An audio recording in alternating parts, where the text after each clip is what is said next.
Te doy la bienvenida al programa número 30 de Librísimo y te recuerdo que puedes suscribirte al canal tanto en YouTube como en iVoox y puedes darle un me gusta si quieres y dejar tus reflexiones en la caja de comentarios. La visita de hoy es de Naseem Jamnia, un escritore y neuro-científique persa-chicaguense que viene para presentarnos su novela La MARCA DE QILWA, traducida por Laura Morán Iglesias para la editorial Crononauta y con portada de Elsa Velasco. Las obras de Naseem han aparecido en The Washington Post, The Writer's Chronicle, The Rumpus y Cosmopolitan, entre otras publicaciones. Ha recibido becas de Lambda Literary, Otherwise y Media. Además, edita y gestiona la editorial independiente de ficción feminista y especulativa Sword Kettle. Vive en Reno, Nevada, con su marido y 4 criaturas peludas. La MARCA DE QILWA, que ha sido finalista del Premio Locus y del World Fantasy, nos transporta a un mundo nuevo de inspiración persa, donde lo queer es normativo, la magia y la medicina están unidas y donde se exploran temas como la inmigración, el género y la familia. No te pierdas nuestra charla, que puedes disfrutar en YouTube con subtítulos en español.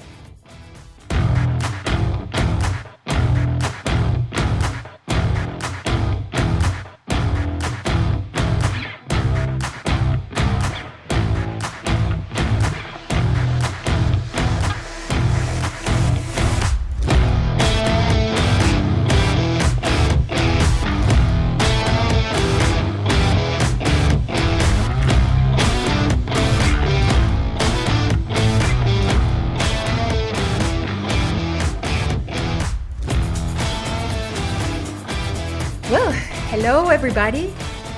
For those of you that are watching YouTube or listening to us in iVoox, I'm so thrilled to tell you that our guest is Naseem Jamnia. Hello, Naseem. Hi, Christina. Thanks so much for having me. I'm psyched to be here.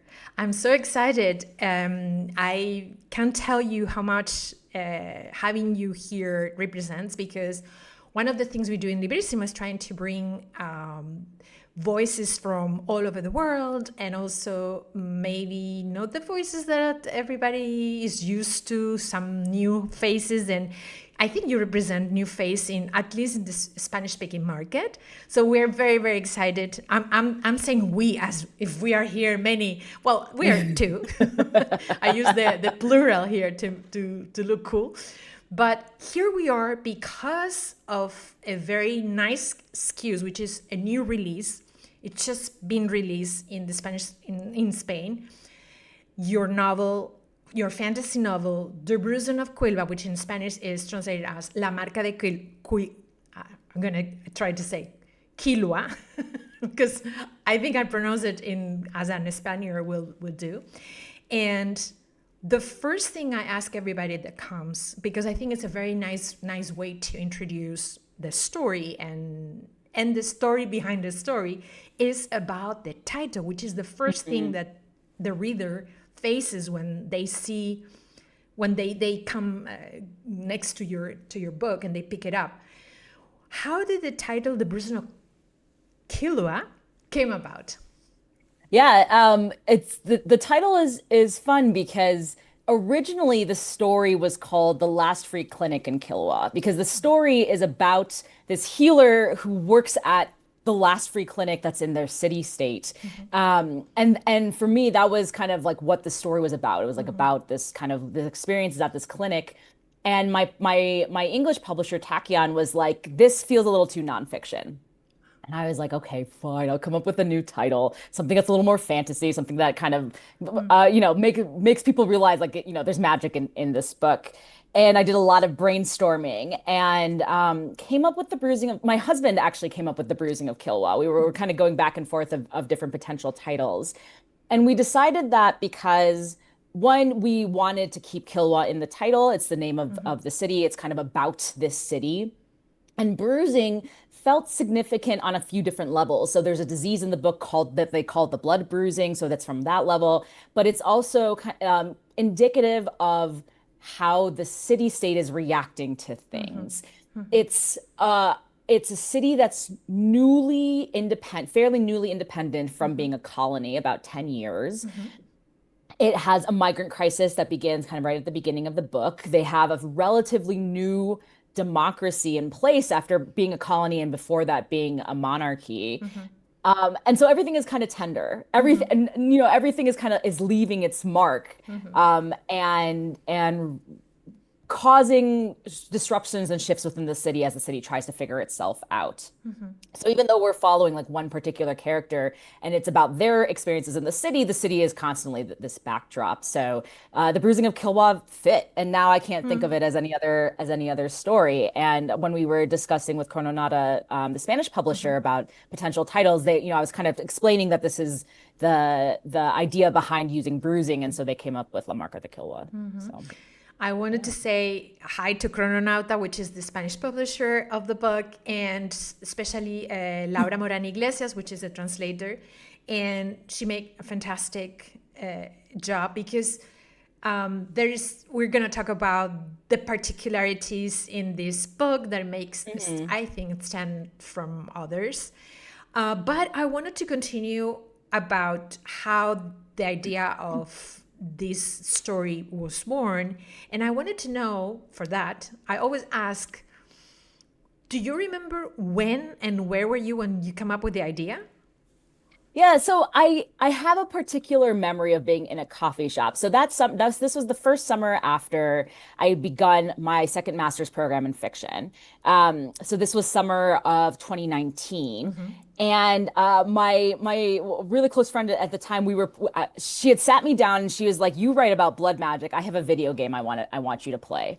It's called Dragon Age. It's a fantasy that's set in a kind of European-esque world, but there's blood magic. And so that's that summer I played the at the time the trilogy of the fourth game recently was released. And the second game, which was originally released, I believe, in 2009, really struck me. It takes place in the one city that's also a city-state. It has a history of slavery, which Kilwa does not, but it's really that's like an important part of this history. And there's a group of refugees who come at the very beginning of the game because of the events of the first game. And then over 10 years, you see the way that the city changes. And one of the key characters who's in the game is this mage who works in a clinic for the refugees, for the poor. Like he works in what's called Darktown, like the kind of this underground area, and he cares very deeply about the fact that there's inequitable healthcare and also the way that mages are treated very poorly in this society. And I fell in love with it. I mean, like I loved the trilogy, but particularly this game really, really struck me, and this character really struck me.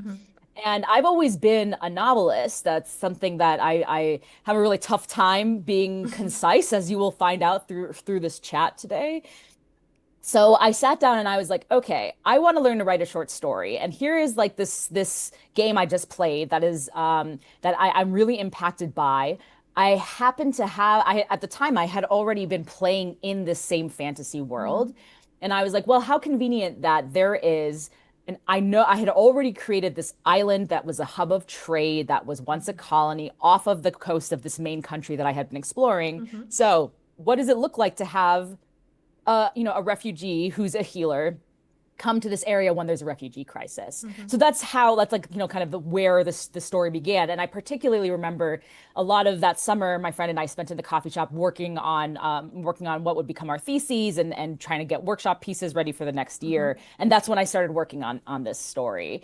And then it was not a short story. The first draft was 12,000 words. And I was like, I still have more I want to say. And it turned into and we, in the US, it's considered a novella. It's at 40,000 words. But the distinctions are kind of, I think that's a very like publisher distinction sort of thing. So yeah, that's where it was born. And also we have to say that something distinctive, and I think that also differentiates your story from other stories that I've read, is the atmosphere, the setting where it takes place. There's a lot of influence from your own background, and I didn't want to say anything before, but I would like you to tell everybody who's listening and watching, what is that setting and why is how your background has impacted it. Yeah, absolutely. So I have been reading fantasy since I was a child. It's always been the genre that I loved. And the thing with a lot of fantasies, particularly published in the US, is that they're very Eurocentric, but particularly this imaginary of England, right? Like this is an imagined kind of medieval England that's like really kind of where a lot of fantasy is set. But my family's from Iran. My parents are both Iranian immigrants. I grew up in a Persian-speaking household, and we have such a rich history and a rich history of storytelling in mythology and poetry. Yeah. So I've always wanted to write a fantasy story that was pulling from that background. So that's, the world within Kilwa is a Persianate Islamicate world. The city-state of Kilwa itself, had been, which is the setting of the story, was formerly colonized and is, like I mentioned, recently independent, and so it has a lot of influences that can be read as Arabesque, Persianesque, Islamicate. That's very, very intentional. And the place that the main character comes from is, I don't want to say it's fully a fantasy Iran, because it's not, it kind of grew off to be its own thing, but that's where it began. It began as this idea of, let's put Iran in a fantasy world, and what would it mean if the Arab Muslim conquerors who came in the 700s, if they never really left. I didn't really understand at the time that it's a little more complicated and nuanced than that for real world history, kind of just like this idea of like the conquerors, quote unquote, leaving, but we're a Muslim majority country, but also like we had a lot of dynasties, and some of them were Arab and some of them were otherwise, Mongol, and I kind of was lacking some of that nuance when I first started writing this story, but it's that context is very much in the world of Kilwa. And also let's talk about a little bit. You mentioned Kilwa as being city state, and also there's other places that you mentioned like Dilmun and Sassanid, and I would like you to just elaborate a little bit on those. Yeah, absolutely. So the Kilwa is an island not too far off the coast of what's called Dilmun, the Queendom of Dilmun. That's like the main continent where I've spent like a lot of other stories kind of exploring that hopefully will one day see the light of day. And Dilmun is this image of what if Iran had stayed quite Arabicized as opposed to Persianicized. Again, kind of acknowledging the complexities of how do you tease apart 1400 years of history and intermingling and what have you. Sassanid, which is the adjective that's usually used in the book as Sasanian, is the ethnic group that the main character comes from. And this is a very deliberate tie to Persian history and identity, because the last Persianate empire before the Muslims came was the Sasanian Empire, and I very deliberately took that same word and put it in there as a signal of, yes, Persian readers and Iranian readers, like this is us, like I have decided that I'm putting us in this book, and I'm figuring out a way to make this work. So the history is that Sassanid was this empire for a long time, about 1,000 years or so. Kilwa had been one of its colonies. It was mostly kind of like a magic cultural based empire. That's how it spread. And then about 300 years before the event of Kilwa, Delmunis came on their ships with their new religion, with their new form of magic, and they conquered the mainland of Sassanid, the empire, and settled there. So they're like a settler colony sort of state.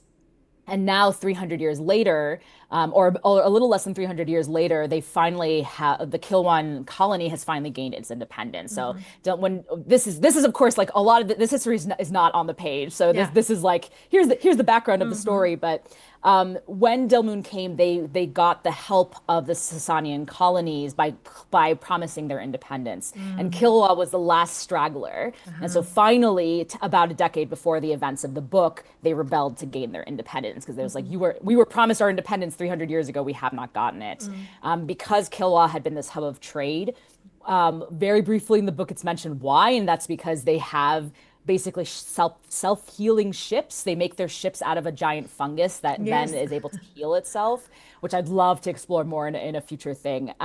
So Dilmun did not want to let the city-state go. And so about a decade before the events of Kilwa, there finally were enough independent people who they call freedom fighters, people who are fighting for independence, and they managed to gain their independence. And yeah, And that's a and sociopolitical also, background. yeah, and no, and related to that are the characters, because we follow a main character, but there's, I would say the main character is Firuz. And I don't know if you pronounce Firuz or Firuz. No, Firuz, you're Firuz. right. Yep. Because there's another Firuz in Lebanon, Yeah. very well known. And then I'm going to try to pronounce it. I'm going to pronounce it as I normally would do in Spanish. Hafsone. Yeah, that's Afsone. Yep. Hafsone, exactly. Then Parviz and Kofi.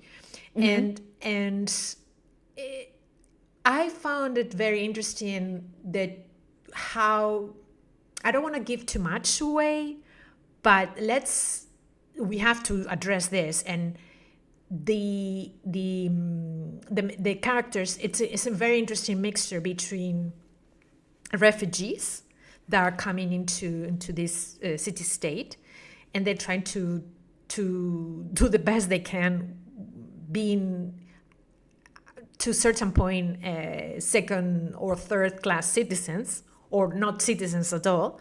And it's something that we can all relate, because it's happening right now in the world. And then we also have them as in a society where queerness is the norm, which is not the norm in our reality. So I would like to know about those characters. Why did you choose to make them like that? It was a political statement, or it was like just to really reflect diversity as it is in our world, or what were you trying to achieve with those characters? And if you could speak a little bit about them briefly. Yeah, absolutely. So, it was a very much a political decision to make the world queer normative, and transnormative. That was one of the things that's very frustrating to me as a reader, is picking up a world, it's supposed to be a fantasy world, and there's no queer people, or like queer people are demonized, or the example I love to use is picking up a book and being like, oh, dragons are okay, but black people aren't. I mean, that's sort of like a very common in a lot of US readers. They'll be like, oh, this is the idea of an imagined medieval England of like, people of color didn't exist. I'm like, this is very silly. So I very deliberately was like, well, I want to create a world in which we don't have whiteness as we understand it here. Race as a construct was a very deliberate tool of colonization, and I'd have to figure out a way for that to be justified in a world I'm making up. Like, why would I make up a world and decide to import that unless I wanted to examine it? And I wanted to examine issues of colonization and colonialism in the book without the trappings of race. You can't do that in our world. You have to talk about race. So yeah, I created this world. I was like, okay, I want to talk about issues of ethnic prejudice and colonization without bringing race into it. And also, I want to talk about those issues without having to pretend like queer people and trans people don't exist. So how can I justify within the world that being normative? And I think that's something that I'm still asking myself a lot of those questions. If transness is normalized, then what does gender even do in this world? What's even the point of having gender? So I've been asking myself that question, and I hope to explore that in future works. But that was the backdrop for these characters. So we have Firuz, who is the main character. It's the point of view that we're following throughout. They come with their brother and their mother. Their mother, who is not on the page, which it was also a deliberate choice. But they flee from Del Moon, and they arrive as refugees. They eventually meet Afsone, who's been orphaned, who's also a refugee. Firuz kind of literally stumbles upon her in the streets. Parviz is Firuz's younger brother, and then Kofi is Firuz's mentor, who works at this clinic, who's willing to hire Firuz. So Firuz, in the opening scene, has like 2 or 3 weeks has been in Kilwa with the family. Their family is living in oh my gosh, I'm blanking on what there's a particular word I'm looking for and I'm blanking on it, but basically like a small unit that has another family in it. They're everyone is in tight quarters, very much a kind of like what I believe the unkind term is a slum city. We say it chabolas in Spanish, which is what you can find also in parts of Brazil, favelas, things like that. Yeah. So they're living there, and so Firuz comes and says, "Okay, well, I've heard about this one guy who is happy to treat everyone regardless of if they're a migrant or not, because in the midst of this migrant crisis, there is a public health crisis as Yeah. well. This is very much a book about public health." And Firuz is like, "Well, I didn't finish my training as a healer, but I'd like to help. I'm seeing if people are not willing to treat the refugees, I'm willing to treat this, and so is this guy." And Kofi is a very, very easygoing person. Has when moments of anger happen is always very startling to Firuz, but Kofi is very much a like, come this again, background of Kofi is not really on the page, but Kofi comes from old money and has put his money towards this clinic. The money is starting to run out because, he's put his whole kind of family's money in this. And he also had his partner was Sasanian, but his partner died about a decade before. So he doesn't, for Kofi, it's very much an issue of who needs help, I'll help them. Like this is my creed and calling, this is what I'll do. And takes Firuz under his wing and kind of has does not bat an eye at Firuz being Sasanian, does not really care. People in the clinic, they don't necessarily pay with money all the time. Lots of times they kind of bring whatever, they bring cloth, they bring food, whatever. And Kofi very much is like, It's kind of yeah, trading. I'll figure it out. And trading, that's Kofi's. And so Firuz really likes that. And Firuz tags on. And then in the background, we have Parviz, who's about 15 years younger than Firuz. And Parviz is experiencing extreme gender dysphoria. And what I wanted to explore there was not the tension of what does it mean to be trans and being in a transphobic society, but what does it mean to be a queer and trans migrant and not have access to health care? That's something I really cared about. And so Parviz, Firuz is non-binary. They have previously gone through what's called magical alignment so that their body fits their sense of self. It's gender affirming care, essentially. But in the type of magic that involves is a magic that has now become quite taboo. It wasn't, but has recently become taboo. And on Kilwa, there's basically the equivalent of a surgeon, like a non-magical doctor who does these kinds of works, but it's expensive. So Parviz doesn't have access to that. Firuz hasn't completed their training to feel like they can safely help Parviz, receive this gender affirming care. So Parviz is really struggling with that while watching Firuz spend all of their time at this clinic helping other people.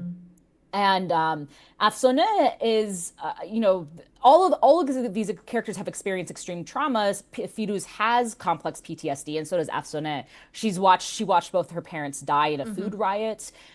She has, by the time that Firuz finds her, she's been on the streets for some weeks. She's been starving. She's ill, and she also, like Firuz, has an affinity for blood magic and doesn't know what to do with it. Hasn't had any training. And Firuz's great fear is, here's a type of magic that we're being persecuted for elsewhere. And you don't know what you're doing, and I don't know what I'm doing, but I'm going to try to help you the best I can because that's, that Firuz feels responsible for that. So those are really the main characters. Firuz also has a mortician friend named Malika who comes up a few times. And I would love to explore more with her because she's such a blast. I really wanted Firuz to have a friend. Those are kind of the main characters we follow, particularly Firuz and Kofi. And one of the things I really liked, well, there were a few things I liked the story, and one of the things I like is that yes, you have the sense of this world. Has Persian influences, but it's not done in such a way that you think, oh, how exotic!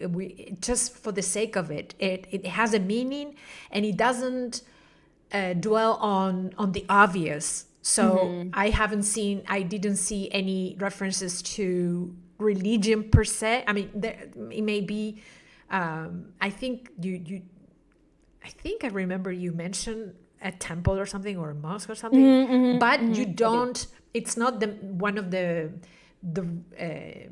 it doesn't drive the narrative. And I like that because it looks like if you're using a setting that is Arab Islamic or Islamic, you have to talk about that all the time. And I think, well, that is not necessary. And I love your taking on that. Also, the fact that you tackle a very, I think, important issue in our society, which is access to healthcare everywhere in the world. But I think also where you live in the United States is becoming more and more a prominent point where people really struggle a lot. Because for example, what I can say from my country and some countries in Europe that I know, we have access to healthcare for free, even though sometimes it doesn't work as well as we wish to. But there are resources, and nobody is left untreated. And also, I think you with that, you spoke about the refugee crisis that are all over the world. Everybody knows. I don't have to mention the places that have, but they are there. Yeah. And it's not just in one place, many places in the world now. And how that affects people at so many levels, and what trauma does to people and to families, and to how people try to overcome those and help their communities in times of a lot of problems when there is, as you mentioned, this illness going around, and also there is no access for people to get treatment. So the solidarity among communities, that sometimes is the only way to get some help, right? Yeah. And so I thought that was you did a lot of things. You tackle a lot of issues in a fantasy adventure that is super easy to read, and it goes, the pacing is fast, and you never things happen all the time. And so I really thank you for trying to bring another vision of fantasy into in this case into Spain, because we're talking about the Spanish version. And I think all the choices that you made are exceptional and help to bring those issues to life. And you just, they're very relevant. That's what I want to say. I think that many people say science fiction is political, but I think fantasy is also political. And we can see in this particular case, I also talk normally about P.J. Clarke, and his fantasy also is very political. Yeah. And I wanted to thank you for that, because it's very refreshing. It's not always the same thing and the same topics and the same cliches. And I want to know, what was the most challenging part in writing this story, and the easiest? Yeah. Thank you so much for saying all that, because I really, it's a book that's bursting at the seams, like very deliberately. There's so much in it, because when you have multiple marginalizations and you move through the world, that's how it feels. It's always too much. So I really appreciate you saying all that. Thank you so much. I think so. I mentioned that I am incredibly verbose, if that's not clear, and that was hard for me. Was keeping it a novella, keeping it as as 40,000 under 40,000 words. It's like 200 words under 40,000. It's like very, very close to it. Because this is the first foray into this fantasy world that I am publishing. This is the world is there's so much more to the world than I was able to put on the page. And as I was revising and working on it, there were so many other things that I could have explored. It's very easy for me to see the way this could have been a novel, like a really full-length kind of chunky book. Yeah. But I really wanted it to kind of focus in on this, this one issue, this one family, this one kind of area, and see that story through. So that was very tough for me to be like, okay, no, we're not going to have scenes with mom in them. Mom is she's an absent figure in their lives, and she's an absent figure in the book. We don't get a lot of kind of Kofi's backstory. He's got a whole rich backstory that's not in the pages. We don't have Firu's making a lot of community connections that they could be making. You know, we see a little bit of their relationship with Malika, and that's kind of all we see, or more about Parviz and Afsone in school, and trying to actually access a real school as opposed to being with this one teacher in the back of a bookshop that happens to be working with refugees. And also, you know, the story takes place over 3 years and is written in a slice of life way where the years are blending together. You know, there's not chapter demarcations, it's just scene breaks, because that's how it feels to live life. You know, you break into these time. And so, you know, it was tough to allow myself to stick to these choices that I made very deliberately with the structure and keep it as it is, small and you know, and bursting. Let's see, easiest thing. I'm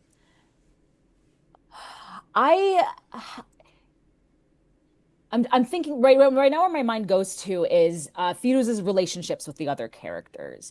You know, I very much knew kind of from the get-go of like, here's the type of person Firuz is. They're like deeply traumatized and compartmentalize everything. So that they're like, nope, we're not touching that, and we're not touching that, and we're not touching that. We're gonna focus right here. And that's why they work all the time, because they're trying to compartmentalize everything. And I knew that they were very, very close with their brother, and that tensions because of Parviz's extreme dysmorphia, you know, were really frayed their relationship. I knew that I wanted this, you know, like grumpy caregiver who doesn't really know what they're doing, and like the young, precocious, powerful orphan. That's one of my favorite tropes. I really wanted that, and kind of seeing like, how does Firuz kind of manage to have this really precocious kind of suddenly younger, you know, by the end of the book, younger sibling kind of character, Afsone, that they're like, I don't even know what to do with you, and I feel very responsible for you. And Firuz's relationship with Kofi, like writing Firuz's relationships with the other characters felt very natural to me. I had a very good sense of kind of the ways in which they were willing to engage with other people, and very much the ways in which they're not even willing to engage with themselves, that they've totally blocked off. So yeah, that definitely was something that came fairly easily. I'm curious about if you can maybe help me with this. Is it Firuz sometimes afraid of Hafsane? Yeah, I would argue that they are. They see somebody who has a power they don't fully understand, the one that they don't know how to control, let alone be able to teach that control to her. And they see, you know, like the way that her trauma manifests, because she's younger than them by about 15 years. She's in the throes of puberty, you know, she's in the beginning. And when Firuz was in puberty, they had a whole community around them. They had their blood family, they had their found family. They lived in a country that they had lived in their whole life. They were able to get the support that they needed, because teens, it's hard being a teen. You know, I do not envy teens. I don't want to go back to that age. I don't envy it. And they had all that support system, and here they are being the sole support system for two very, you know, very angry, kind of traumatized teens. And Afsona in particular, they really see kind of the danger of what she could become if she doesn't have guardrails, if she doesn't have an adult who's willing to sit with her rages. Yeah, I absolutely, Firuz is afraid of Afsona and doesn't really know what to do about it, because they also need therapy, and none of them have access to therapy. So, and I especially like the way you mixed medicine and magic together, and it's something that we've seen magic in other stories, how did they use and stuff. I don't want to give any spoilers, but I really like how you introduce what Coffee's agenda is, and I'll stop there. But I thought, wow, that's really, really interesting what you did there. And so for that reason and many others, people read it. So you have to buy it and read it, and then you'll know what we're talking about. But I wanted to just point it out, because I thought, wow, that's like, this is and I guess it's because of also your background as neuroscience. Yeah, I actually pulled out my old physiology textbooks, because There's been so many times where I've picked up a work of speculative fiction and gone, that's not how the science No. works. Like, no, no, no, that's not how it works. And that's something that's like very frustrating as someone Yes. who's trained as a scientist. And so I was determined, I was like, if a scientist picks up this book and says the science is bad, I'm going to be mortified. Like, I'm going to crawl into a hole and no one's ever going to see me again. And so I very much was like, all right, I want this. I love a scientific magic system, you know, and there is the magic system in the book. There's like, how do I explain this? There's different ways to access kind of the same sorts of magic, right? Yes. So it's not that there's like three different or four different whatever kinds of magic. It's that they're all different paths for accessing the same thing.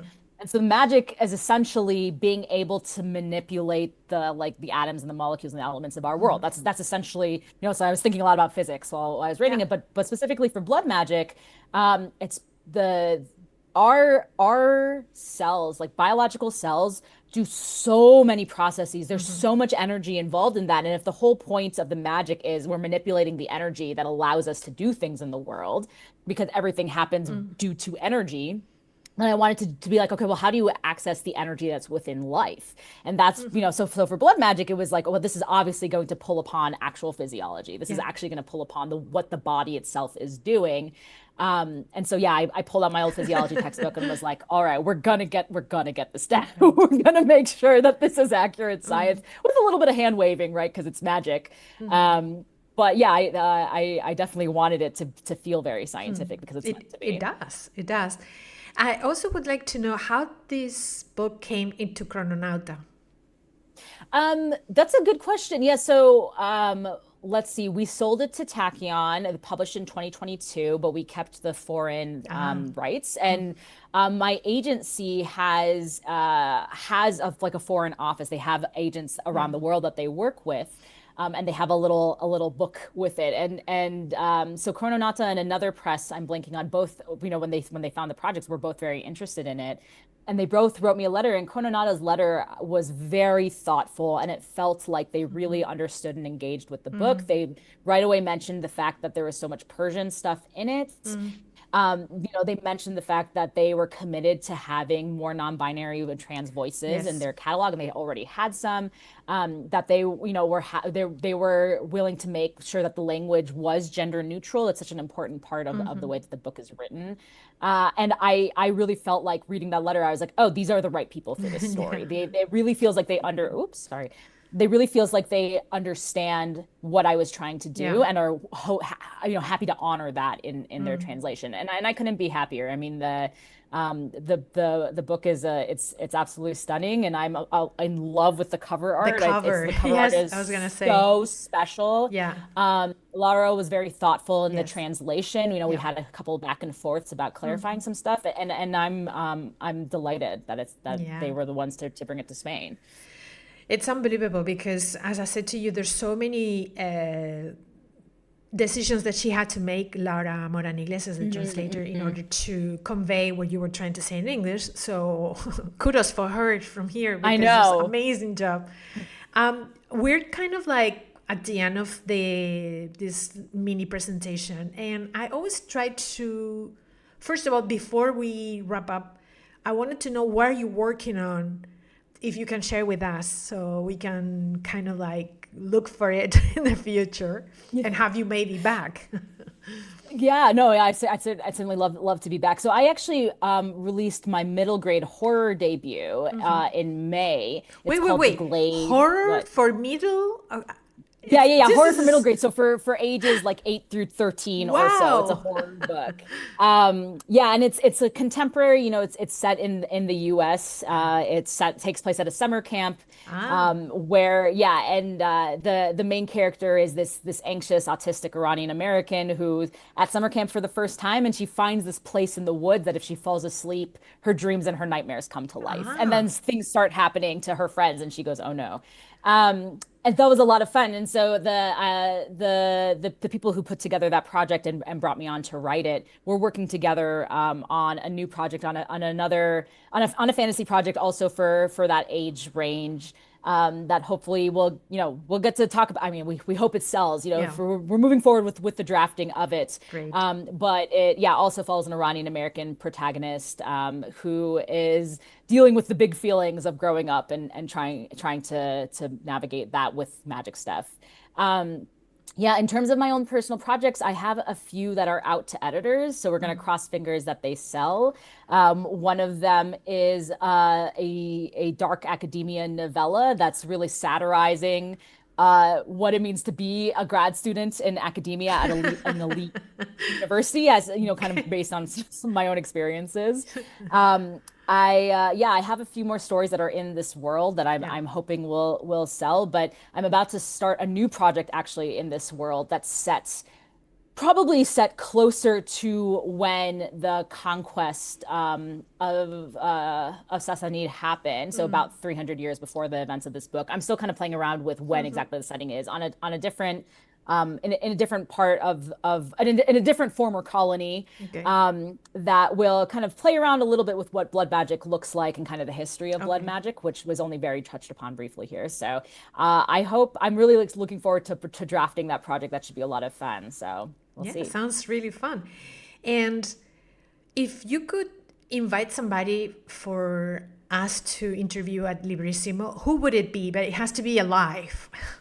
I don't know whether or not this has been translated into Spanish yet, but Charlie Jane Anders just released a new adult novel after working in young adult for her past 3 books, and she's such a fabulous human being. I think she would be great to bring on. Annalee Newitz also is a fantastic human who also recently released a book. I don't know whether or not their work has been translated. Yes, he's been I'm sure it has. So yeah, Charlie Jane she's a wonderful, amazing human being. So can't recommend her or Annalee enough. She's been in Spain in some festivals. So she's great. I'm not sure if I'm sorry if I misgender her. Them. No, it's a her or them. I'm not. Charlie Jane uses she, her pronouns, and Annalee Newitz uses they, them pronouns. That's what I thought. So I didn't want to. My God, I didn't want to do it wrong here. And because I've seen her in Celsius Festival last year. So and the last thing I wanted to ask you is, because we're building this little library in Librissimo, and at the end of every season we release the books that our visitors recommend. So I would like to know what was the last book that you read that you would like to recommend? I recently, last week, I think it was last week, finished Sisters in the Wind by Angeline Boulley. It's a young adult novel that follows an Indigenous teen who is recently becoming connected with her Indigenous heritage. She's Ojibwe. It takes place in Michigan. And it's the third in a series of contemporary YA novels that's set in that area. And it's amazing. Each book kind of keeps getting better than the last, and they don't need to be. They're in the same kind of with similar characters, but they don't need to be read. They can be read in any order. But it's the thing about Boulley's work that I find so incredible is that she's unafraid to tackle really tough issues that teens deal with. So this is a book that deals with teen pregnancy, deals with the foster system, deals with sexual harassment and abuse from within the foster system. It deals with the fact that Indigenous kids have been forcibly taken from their families and they and stripped of their identity, and kind of what it means to reconcile with that. And I absolutely love her work, and this one really blew me away. And I love listening to audiobooks, and the audiobook narrator has been the same for these 3 books, and she's fabulous. So we are taking note of it, and we will release at the end of the season. So I wanted to thank you again, Naseem, for making time to talk to us and presenting the reason of Quilwa. I'm struggling always with the name. It's been fantastic. We wish you the best for your future endeavors, and hopefully we will have you again to talk about one of your books released again in Spanish. Thank you. I had such a blast chatting with you, and let's cross our fingers.